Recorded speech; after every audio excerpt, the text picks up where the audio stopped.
बेटा हमारे नबी सल्लल्लाहु अलैहि वसल्लम का नाम क्या है? हज़रत मोहम्मद सल्लल्लाहु अलैहि वसल्लम। माशाल्लाह माशाल्लाह। बेटा खलीफा अव्वल यानी पहला खलीफा कौन है? हज़रत अबू बकर सिद्दीक़ रज़ियल्लाहु ताला अन्हु। माशाल्लाह माशाल्लाह। बेटा खलीफा दोम यानी दूसरा खलीफा कौन है? हज़रत उमर रज़ियल्लाहु ताला अन्हु। माशाल्लाह। बेटा खलीफा सोम यानी तीसरा खलीफा कौन है? हज़रत उस्मान रज़ियल्लाहु ताला अन्हु। माशाल्लाह माशाल्लाह। बेटा खलीफा चहारम यानी चौथा खलीफा कौन है?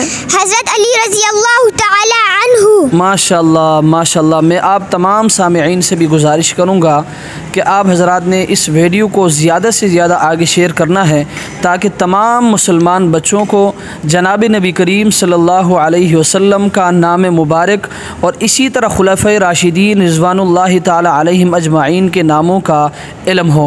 वस्सलामु अलैकुम वरहमतुल्लाहि वबरकातुहू।